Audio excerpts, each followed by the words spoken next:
Salut les matheux, on se retrouve aujourd'hui avec le plus grand plaisir pour parler de statistiques descriptives. Le niveau du cours est celui d'un élève de première année post-bac, mais il est largement compréhensible pour un élève qui serait encore au lycée. Dans cette vidéo, on parle de vocabulaire de la statistique descriptive et j'attire votre attention sur l'importance de connaître son vocabulaire clairement et non pas superficiellement. La statistique descriptive est un domaine assez dense et difficile à appréhender parfois. Si on laisse en plus des approximations de vocabulaire nous gâcher la compréhension globale des concepts, on se retrouve, comme beaucoup de mes élèves chaque année, dans des énoncés où finalement le sens des mots que l'élève a assimilés n'est pas vraiment celui qu'il faut retranscrire. Pour commencer, prenons quelques instants pour différencier clairement la statistique descriptive de la statistique mathématique. Trop souvent, les domaines sont fusionnés pour en faire un à part entière, ce qui n'est pas vraiment le cas. Concernant la statistique descriptive, on pourrait la définir comme l'ensemble des méthodes qui a pour but de décrire les unités statistiques issues d'une population. D'accord ? Deux termes ici, unité statistique et population, qu'on décrira un peu plus tard. Clairement, c'est les tableaux statistiques que vous croisez dans les livres de géographie, dans les livres d'économie, voilà, les choses qu'on croise très souvent au lycée. Pour la statistique mathématique, ce sera plutôt l'extrapolation des lois de probabilité à partir de l'observation d'un échantillon. Ici, ce sera plutôt pour les méthodes de sondage ou d'enquête afin d'extrapoler le comportement d'une population. Au niveau des outils que l'on croisera dans la statistique descriptive, on aura affaire à des tableaux, des séries, des diagrammes de toutes sortes et des statistiques résumées.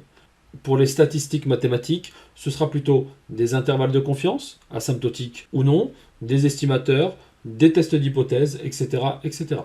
Allez, on commence avec un peu de terminologie, c'est-à-dire du vocabulaire associé à la statistique descriptive, et on définit ici les termes population et unité statistique. Alors, une population c'est quoi ? C'est simplement l'ensemble des unités statistiques. Les unités statistiques, qu'on peut appeler aussi les individus, ce sont simplement des entités abstraites qui représentent des personnes, des pays ou des objets.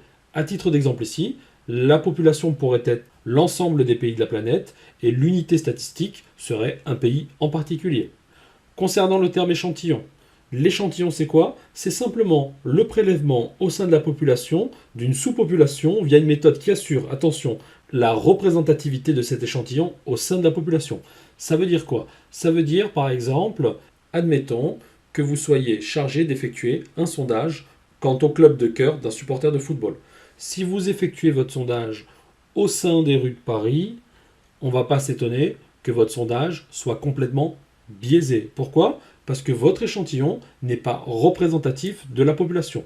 Vous l'aurez compris, le terme échantillon, que je viens d'associer au mot sondage, est finalement plus un terme de la statistique mathématique, même s'il a sa définition dans le champ de la statistique descriptive. On passe maintenant aux critères de classification. En deux mots, ce sont simplement les critères que l'on associe à une unité statistique. C'est le statisticien qui choisit ces critères pour mener à bien son étude. Deux types de critères sont à noter, les critères quantitatifs et les critères qualitatifs. Quand on parle de critères quantitatifs, on parle de critères qui sont représentés par des nombres. On les appelle des variables et ces variables prennent des valeurs. Pour les critères qualitatifs, ce sont des critères qui ne sont pas représentés par des nombres et on les appelle des caractères. Ces caractères prennent des modalités. À titre d'exemple, on a ici un tableau qui résume une classe, d'accord ? L'âge des éléments de la classe, le nombre de langues qu'ils parlent, la moyenne du semestre et l'option qu'ils ont choisie, d'accord ? On a du coup en bleu des critères quantitatifs, puisque l'âge prend des valeurs, et des critères qualitatifs, puisque l'option n'est pas une valeur.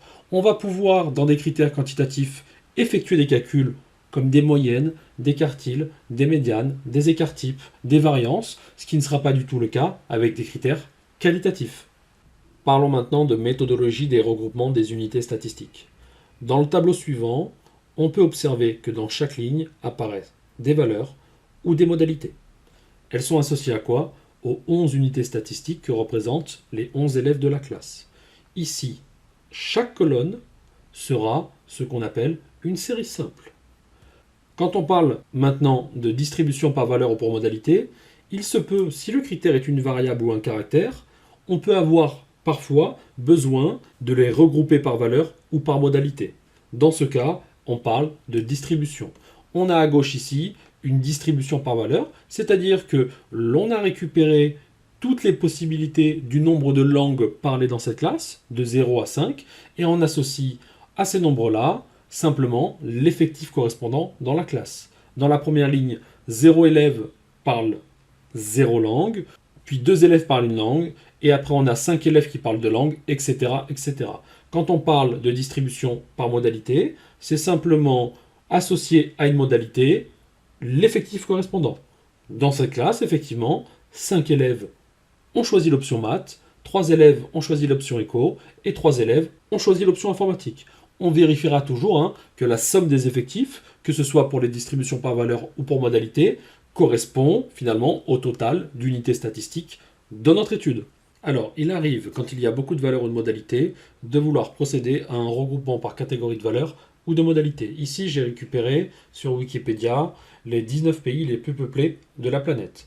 Donc, les unités statistiques sont les pays, et les unités statistiques sont associées à des variables quantitatives.